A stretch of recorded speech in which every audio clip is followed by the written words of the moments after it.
Hello, everyone. Welcome to OneCast, your ultimate podcast for unscripted conversations. Today, I am here with none other than the man himself, Mr. Il Rhymes, also known as the Executive Director of Contagious Collective. If you're familiar with some of the exciting productions in Nigeria, you would know who I'm talking about. My name is Abna Anan, and welcome to the show. Thank you. I'm very humbled to be here. You're welcome. So I want to jump straight into the name, Il Rhymes. Did you used to spit rhymes?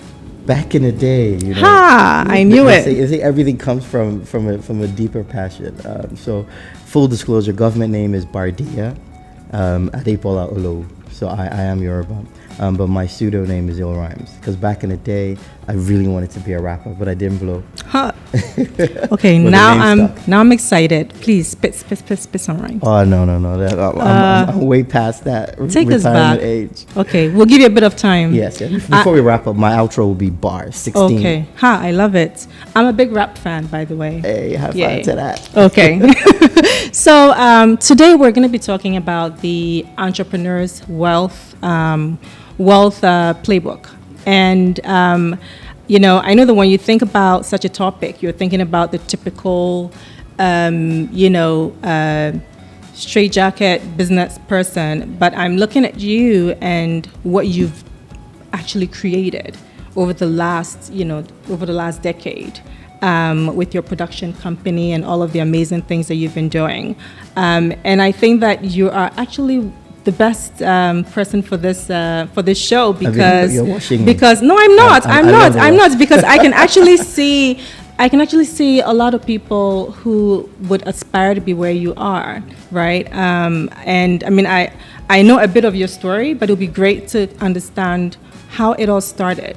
How did you even get the guts to say, I want to do this? I want to start my own production company and take it up another level and sort of, produce for all of these amazing global brands. Okay, so it's the first thing is always to find like that passion. You have to find something that you love doing. So not taking you too back. If we look at a year like 2003, I used to run a digital magazine. So going back to the name Il Rhymes, I used to write a lot of music. And then I stumbled on writing a few jingles, commercials, back in the day because my brother used to work at an agency. He's like, oh man, you need to write something for us. So I wrote a few like Gold Circle commercials, some things for MTN and the rest back in the day. So there was always that passion of, I can write rhymes, so why not just write a jingle? I write songs anyways. I used to have tons and tons of books, writing lyrics back to back. And then I went and started writing what we used to call an e-zine, an electronic magazine for a tech company. So I do have a tech background, a tech company called MTech. So lots of the people who are big in that mobile solution space, we all used to work together at MTech. So it was crazy times. That was something there was no lot of exposure on it in Nigeria. So we started an online magazine. There was nothing then in that era, probably just Nairaland was the only thing in existence. And that stayed doing really well. We had about 60,000 subscribers, so we used to send out to email addresses. And one that, sometimes it's good to have knowledge. So there was just one random email that I got once from a guy called Philip Emengwari. I had no idea who he was because it took me a while to realize that that's the guy who created the supercomputer. He was a Nigerian, and I had no idea he was one of the subscribers. I got a feedback email from him saying, oh, great content, you talk about this. And obviously, I responded going, oh, great, but I had no idea who he was. It was later that I was like, oh my days, this guy's a genius. So it kind of started from that, and then I went to pitch mobile content for a company that was doing something called Nokia First Chance, which was a reality TV show. So I went in there, I'm like, we want to get the mobile rights for your contestants, a sales pitch, pretty much like what I do today. And then the executive producer was like, oh my God, you would be great to host the show. I'm like, huh? Get out of here. Like, this is definitely not what I came here. Let me win this pitch. Give me the mobile rights so I can go back to my company and be like, yeah, we've got a hot new show. And, I had a friend who was, with the production house as well. Her name is, shout out to Deola as well. She was like, yo, Illy, do the show. Like, you're always talking about how Nigerian TV is not great. There's nothing really on it. Stop dissing it. Because I'm very vocal. Like, if something is not good, I'm like, guys, this is crap. Like, let's. So I took the challenge and I did that one show, and I haven't looked back. So it was great. We went straight from doing that show to going to Nigeria, helping them build a 24-hour programming. So I was hosting. I was also brand manager, but it was a whole mix. Shout out to Kwame. I had a very short stint, and then I moved over to Sound City. So Sound City is where I had a lot of this production experience, because I was creating the shows that I was hosting, I was directing them, and I was hosting them. So I did that for quite a while, maybe about 3-4 years, and Sound City was like literally brand new then. So it was such an amazing opportunity to be able to mold what we see as urban culture in Nigeria now. We had cool presenters. I have stories for days about how Nigerians used to perceive on their personalities back in the day. So I did that for a very long time, and then I just realized that, wait, hold on, I'm making all of this content, but I'm making it for somebody else. It's time, to do your own stuff. So, I'm very grateful for the opportunity, and the experience that I gained with all of the companies that I did work with and build assets for. So, for instance, for Sound City, I made the first ever Sound City radio. So big shout out to Tajuddin Adepetu for trusting me with that. We were a pilot show, so we were a 1 hour block on different radio stations. So I used to produce that. I built my first studio in my house because of that project. So I said, you know what? I need the convenience. I'm not trying to go into anybody's office to do that. I'm just going to do it from home. So I built a studio in my house, and I started recording that series off that. After a while, I left. I had to move on to, I got a really good deal, let me put it that way, to host a show called The Glow GBAM Show, which was one of like the first syndicated music live shows like your 106 and Parks in Nigeria. So I went to do that. Obviously, I couldn't continue doing, the radio for not reasons. You were getting big. Out of you my were just control. getting big. No, it was bigger. just like the radio station hadn't kicked off, so it kind of died out for a while until they're back and doing amazing now. But I had that experience. So while I was doing that TV show, I started my own company in 2009, which was Contagious Collective, and I started doing a lot of radio shows. So I started doing a show for Nokia called The Radio Out Loud, which was the first ever podcast. Nice. Not to so brag. You actually kicked off podcast. It was actually a podcast. I used to call it reality radio because we would get celebrities in the studio and we would act like we're actually like really on the road with Lasma guys. There was one very popular episode with Omaomi where it was like a Lasma official stopped a car. It was all made in the studio.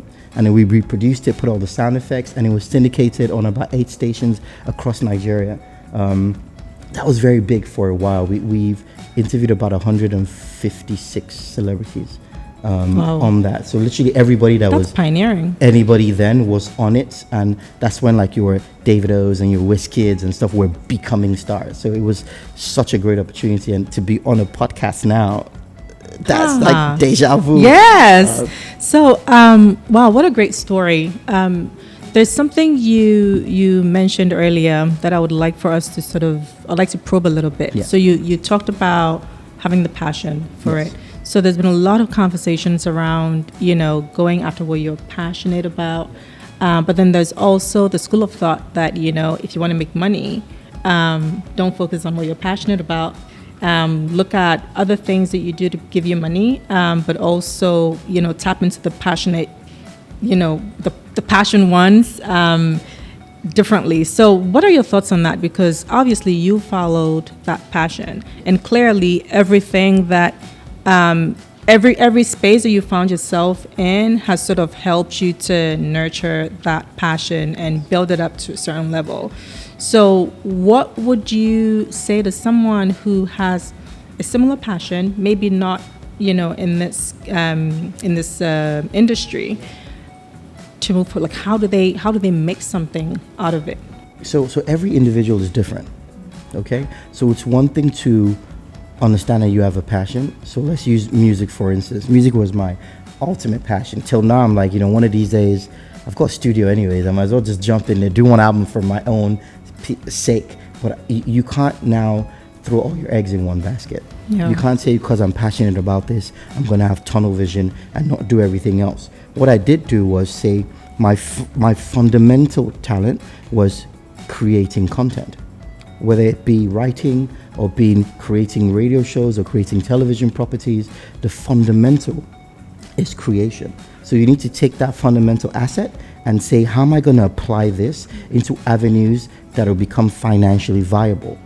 Because I tell a lot of people, especially people who are in the entertainment industry, there's a difference between being famous and being wealthy. Yeah. You can be very popular and spend all your time being famous, and you can still be very broke. Yeah. So you need to identify what sort of person you want to be. I've always wanted to be wealthy. I didn't really care too much about the fame. It was nice, but it also comes with a lot of stress. Yeah. So you need to identify, this is my major passion, right? But I can also do this, and this.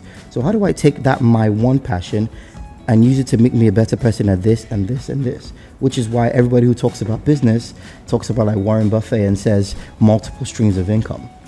You need to have multiple streams of income.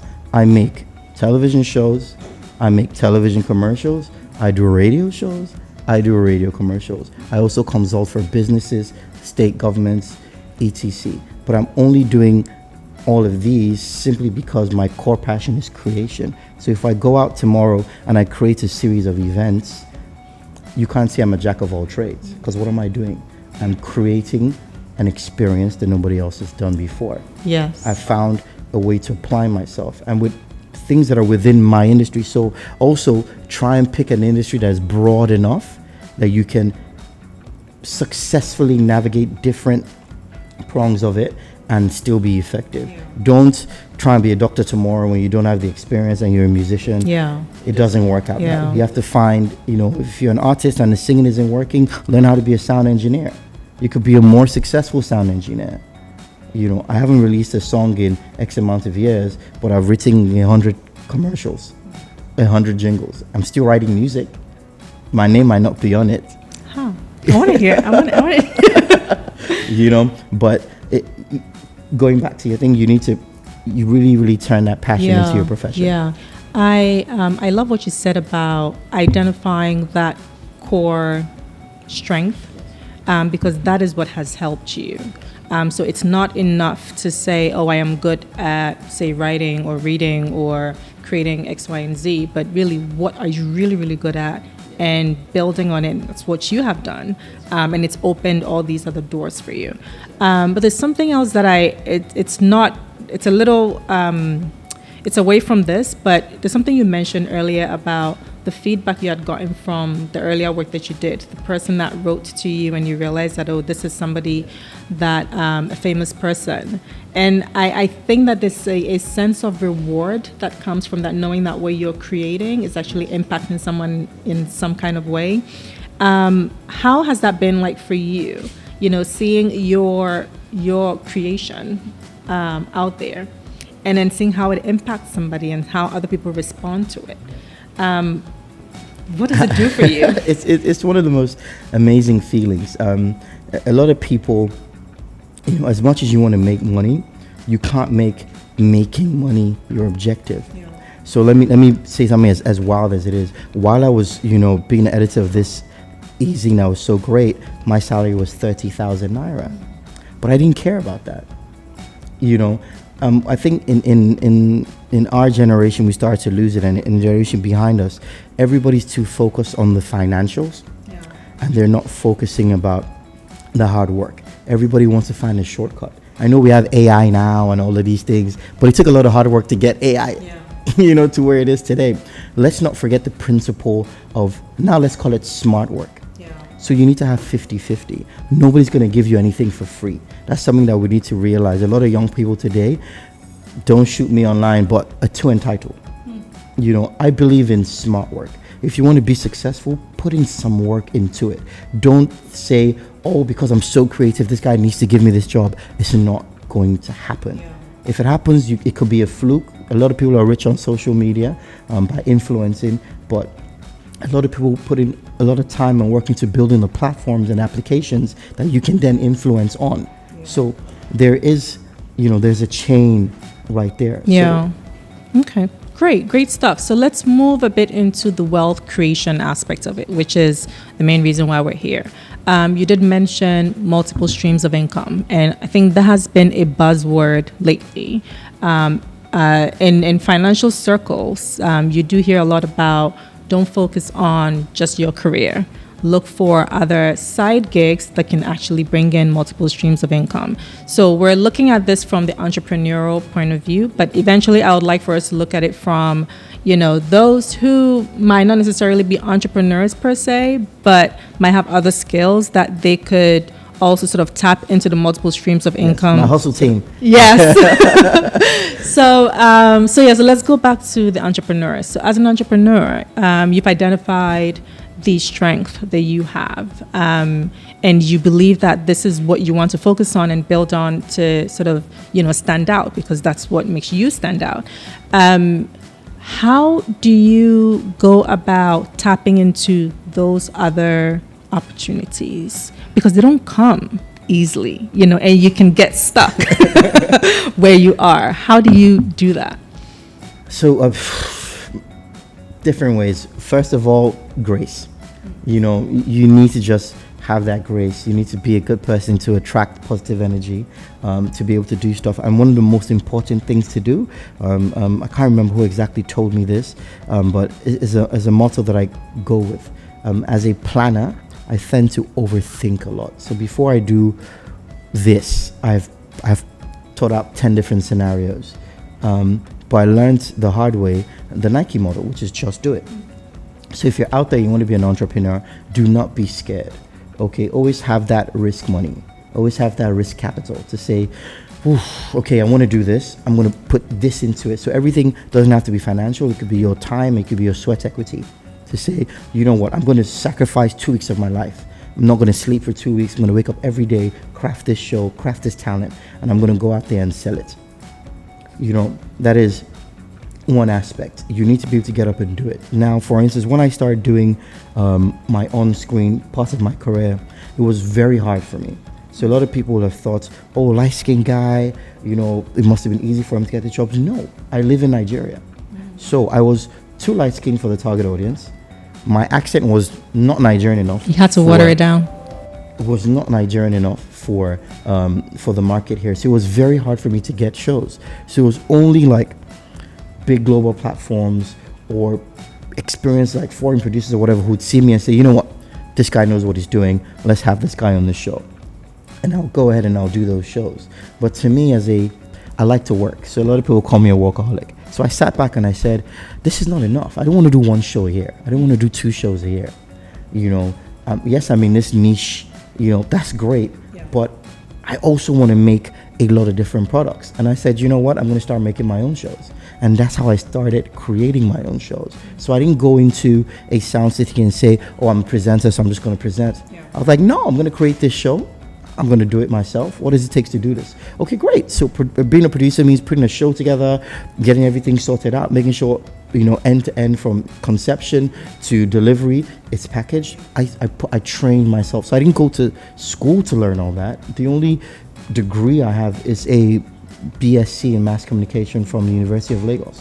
And I didn't learn a lot from going to school. So sorry to sidetrack a little bit. School is great, but you need to learn how to take all of these other courses, and experience is still your best teacher. Because when I went to uni, I went really late. I was already working. I was already extremely popular when I went to university. So a lot of stuff they were teaching me was a very big disconnect. So I had to switch off my functional brain while I was in university and just cram textbooks just to pass exams. Because if I used my real life experience, I would fail. Because what was being taught in the schools was so archaic, it couldn't work in modern day life. And I had my company then. It was so sad that once I even graduated, or even while I was still in school, I couldn't hire anybody from my set. because they just couldn't cut it. And this is not a diss to these guys. They're talented, brilliant people, but they just were not trained in the right assets or the right tools to work in that space. You're teaching them rudimentals that have expired 20 years ago.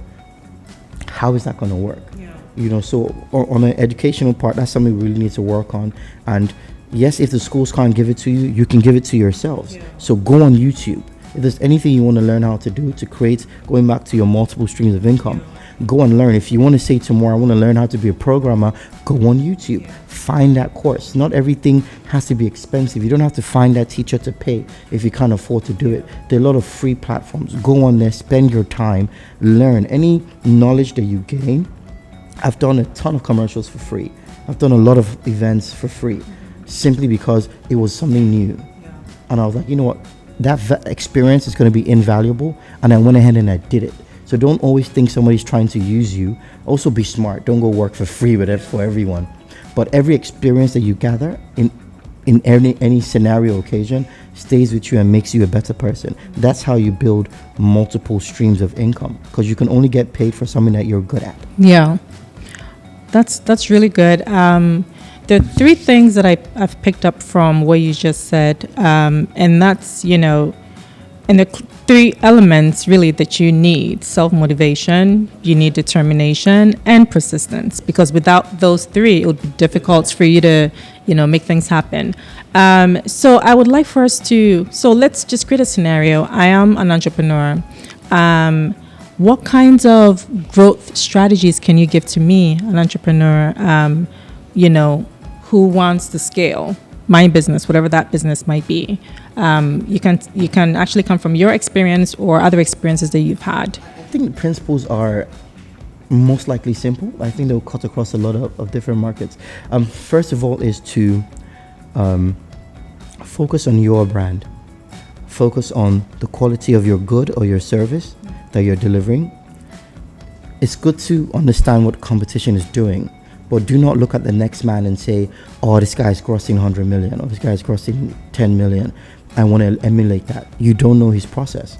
So to create your process, you must first work on making sure that you're providing a service or a product or a solution that is to par, that would work and that people would want and go to. That's the first thing.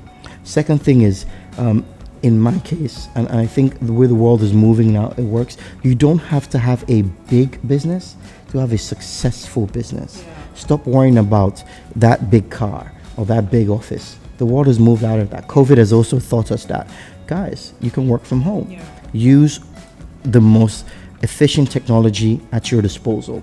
I believe in having small teams. Create a small, perfect team. I can't do everything. You need to find people that complement you. So to build a business, you need to say, I'm great at, creating these ideas and thinking. I need to find a business manager. So let me find a CFO. Let me find an operations person who's great at the day-to-days, maintenance and managing. It's good to want to save costs and do everything. You can oversee, but you need to build a team. A lot of people don't understand that. And another thing that's really affecting our environment today is we are an environment of competition and not collaboration. So we need to definitely rectify that. You can make 1 million naira alone. You can make 10 million naira with 3 people. X that as you wish. We need to learn that the next person is not a competition. I wouldn't say because, oh man, Abena, I'm going to make my own podcast. I've got like 6 coming up. I can't come on your podcast. That is silly. But a lot of Nigerians, a lot of young people today, we have that mindset. They want the limelight for themselves. It's me, my company. No, it's not. If you build a company, you need to make sure that your employees or your contract staff feel like they have some sort of stake in it. Even if you can't physically give them shares in it, make sure they know that they're valued. Those are basic steps you need to do to create a sustainable business. And then don't bite on, don't take on more than you can chew. So say I want to do XYZ in a year. I can't do all these 10 things in this year. I'm going to do these 3 things and I'm going to do them great. Because guess what's going to happen? Once you do those 3 things that are great, going into next year, you're going to get 3 more clients that want you to do the same thing. So what have you done? You've scaled. You've scaled because you've marketed your great assets. And then you can pull back and say, whew, all right, this is me and a 2-man team or a 3-man team. We have 6 clients doing this now. Naturally, we need to then scale. How do I find people that complement these other 3 guys that I have here that can make us get bigger? And then you take on those other clients. What happens in Nigeria most of the times is we want to take those 10 jobs in the first year because nobody wants to let money go. And what happens? You have subpar products for those 10 jobs. You have them in your first year. In your next year, you have 0 clients or you have 1 client. And then your business is struggling. You have to lay people off. And then you're like, oh, I failed. The only reason you were not successful or as successful is because you weren't patient. Time is key. We all love money, but you need to say, this is my strength right now. I want to do 3 things great. We need to have the passion and the mindset of excellence. That's something that I think is lacking in our ecosystem. Everything needs to be excellent. Don't just say we'll manage it. If anybody who works with me knows, I hate that word. I hate when people say it's okay, it's manageable, or it's just good. It winds me up because I'm like, we only live once. Why isn't this excellent? So you need to speak to yourself and ask and say, why is my product not excellent? Why are my staff not excellent? What am I doing wrong? That's the only way to make yourself better. Well, okay, great. So we've talked about staffing and the importance of having the right team to help you to succeed as a business, because without the right team, obviously, you're not going to be able to, grow and succeed. Let's talk about how you stay ahead. How do you innovate yourself? How do you, reinvent yourself to remain relevant, because your industry is quite competitive and it's quite saturated too. So what advice would you give to somebody who might not even be in your industry and some other industry that is equally as competitive to stay ahead? I think all still boils down to your passion. I keep making a joke about rice and stew. As much as you eat rice and stew, yes, you're gonna love it. You're not gonna say I've had it all my life, I'm gonna stop eating it now. So the first thing is is that consistency, and you definitely need to always upgrade yourself. So what I'm doing is I'm watching for the latest new trends, in my industry, which is media, and also in technology, because I feel like they're side to side now. You can't create anything for television or cable without having a digital extension to it.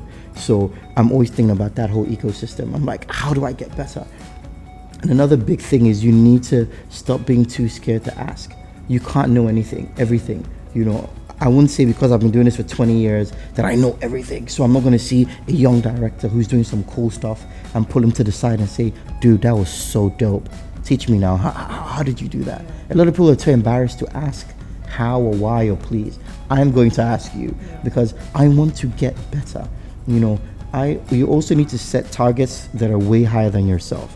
So I'm going to be looking at a Martin Scorsese and saying, oh, look at what he's done with that movie, because that's something I want to go into doing. I've been doing so much commercial work that I feel like for the time that I'm in now, I've established myself in that field, and I want to now move on to doing series and movies, but I want to make sure that I come out with my best foot. So I'm not going to say, I've been filming for 15 years, so I know everything about the cameras. No, I'm going to go learn. Movies are totally different. So you need to constantly seek knowledge. So that's one thing I'll say to anyone out there. You can't know it all. Build an amazing team and always seek knowledge. You have to always know what's next, because that's what keeps you ahead of the pack. That's great. I think I would like to go back to one of the questions I asked, or something I stated about looking at this from the entrepreneurial lens, because that is the focus of this conversation. But I also know that there will be a lot of people who might not necessarily be full-time entrepreneurs, but will have side hustles. So, we've talked about having multiple streams of income. We've talked about having the right, human capital, the right team to support you. We've talked about, staying ahead with knowledge, allowing yourself to learn, and really, growing, because you constantly need to challenge your brain. So for those of us who still have 9 to 5s, but might be interested in entrepreneurship, How do you navigate that? Like, what would be your advice? And if they're not willing to leave their 9 to 5, but also interested in the side hustles, how do you drive that and build wealth for yourself? So there are different ways to build wealth. Another key angle for building wealth is investments. So a lot of people need to realize that not everybody's cut out to be an entrepreneur. If you have a great 9 to 5, then you need to look at it, depending on the country you live in. Okay, what are the sort of investments, that I can put my money in? Yeah. One is you can say, what are my high yield fixed deposits that I could put my money in, or what can I put my money in bonds? Second thing is, don't be scared to invest in other people. So you might not be an entrepreneur, but you might have capital. So if you've got a great job and you have a savings, so that's something else that we need to learn to do. Don't spend everything you have. Don't say because I earn X amount of money and I can afford to buy this G-Wagon barely, you just go and buy the G-Wagon. You're going to be broke. You need to be able to have G-Wagon money in your savings before you go and buy a G-Wagon. Yeah. If that's your preferred car, for instance. Okay? I know you live only once and you want to be flashy and be good, but you have to remember that you're not going to be the same age that you are forever. You need to put money aside away so that when it's time to retire, you're not looking for money to pay school fees or to survive, or for your kids to take care of you, or for family to take care of you. You need to be self-sufficient. So what you need to do is say, you know what, if I don't want to be an entrepreneur myself, but I've got a great salary, I've got a great career, I'm going to make several investments. I'm going to have a fixed the deposit where I keep money into. I'm going to buy stocks, I'm going to buy bonds that are high yield. Those also protect you in the long run. And you're going to have, sometimes it might make more money for you to invest in portfolios such as stocks and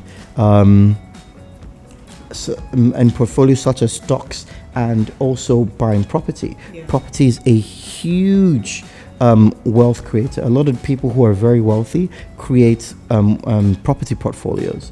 So can you save enough to do that? Yeah. Nigerians are very resilient. If you save X amount of money every day for X amount of years, you'll be shocked yourself, at how much you've put together.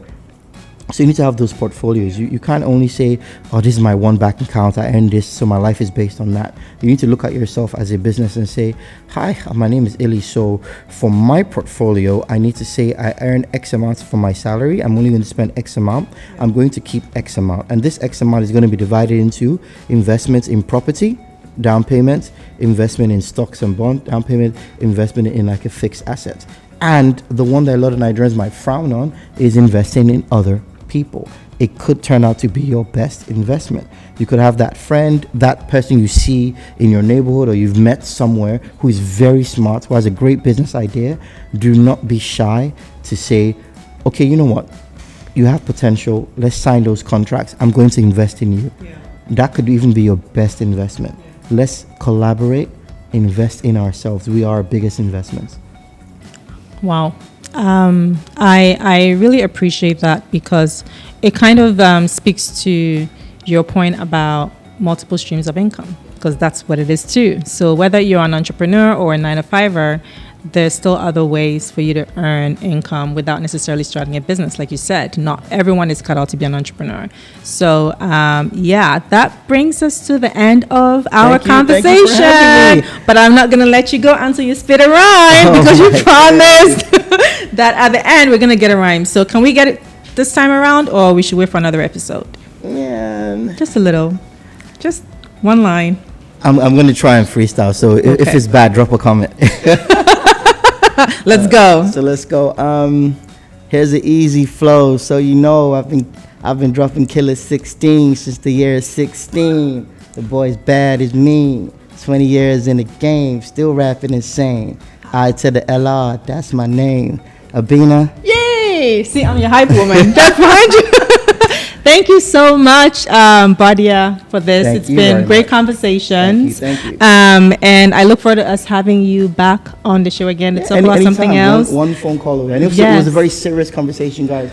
Most people are not used to me speaking, seriously like this. It was like a fun interview, but we need to realize that life being fun, we also need to be smart too and enlighten people. And you're a businessman. Yay. Thank you. Thank you. All right, everyone. thank you for sticking with us. It was a great conversation with Ill Rhymes. We look forward to bringing you amazing conversations. This is the OneCast podcast. Thank you.